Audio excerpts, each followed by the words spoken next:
Partnership and collaboration is very much what events like BAPCO are all about. It's an opportunity to meet with colleagues, perhaps forge new relationships.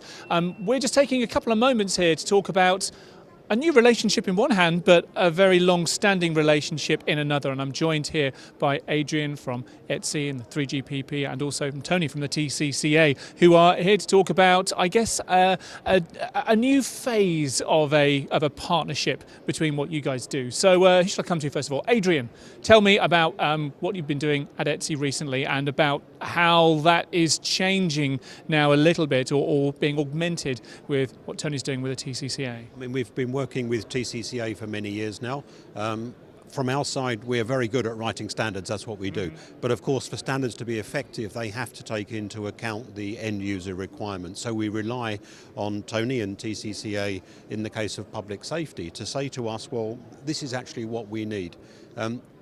When we start that engagement, perhaps our first response is, well, we don't actually understand what you need. So we have this iterative process to make sure that we fully understand how it is that our standards will be deployed once we have finished with them. What's happening more recently, of course, is that we started this engagement in a 4G context. We were in an LTE environment and we were adapting LTE to meet Tony's users' requirements. Now, of course, everyone's talking about 5G, and as we design the 5G standard, it's really important that we capture the more futuristic and more ambitious plans that public safety and critical communications users have. So this is the next phase of our joint relationship. Indeed. Now, as we said earlier on, that your relationship with ETSI goes back an awfully long time, right back to the Tetra days. Tell me more about that, Tony. Yeah, well, Adrian and I are both so old that we actually remember the beginning of that relationship, and it is more than 2 decades old. So TCCA, then the Tetra Association, was focused in ETSI on working on what became the Tetra standard. And that has served the critical communications community hugely well and become the de facto standard worldwide for primarily voice communication. Yeah. So as we've moved on, and in the last 6-7 years, the users now require more bandwidth, more applications, video, and all the other great things. And that's why we went back to ETSI and through ETSI to 3GPP to say, now we want this global broadband standard called LTE to match our critical communications requirements users, which incorporates things like group communication, one-to-many, device-to-device communication. And all of those things were, of course, anathema to the 3GPP community that was serving you and I with our smartphones and just making phone calls and looking at Facebook and all the rest of it. So we've gone through now 5 or 6 years of educating one another, once again, on our side, how on earth do we work in this huge global community called 3GPP that makes these primarily commercial standards for 10 billion users, and how do we get our voice heard? And from the other side of the coin, what on earth is it that these little guys called critical communications want from us, and why should we be interested, and how do we do it? So I truly remember sitting in some early 3GPP meetings, which happen a lot and all over the world, by the way, putting my hand up and saying, in answer to the question, well, what's group communication and how do we do that? Have a look at the ETSI standard. Yep. So, you know, we have a sort of end-to-end continuum there of starting in narrowband, now in broadband, and now we're moving towards the 5G era and still working closely together and actually being jolly good friends at the same time. Well, it certainly sounds as though it's a relationship that makes an awful lot of sense. Standards, making sure that they are applicable, valid, and meet the needs of the people who are going to be using those standards ultimately. What does this mean for end users? What is the real benefit, if you could articulate that, of this enhanced partnership that really we're talking about here, Adrian?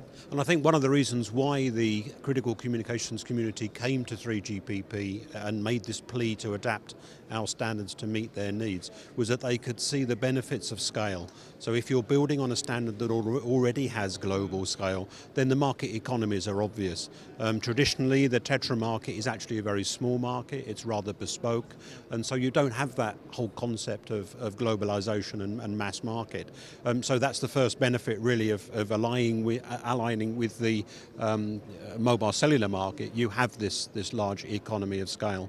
The other added benefit, of course, which is inherent in any standardized solution, is that you have a multi-vendor environment. So you're no longer tied to one particular vendor for your network deployment. You can have multiple suppliers and you can change from one supplier to the other. And when you do that, you want these products to be fully interoperable, which again is the third major byproduct of a standardized solution. So you have economy of scale, you have multi-vendor environment, and you have interoperability.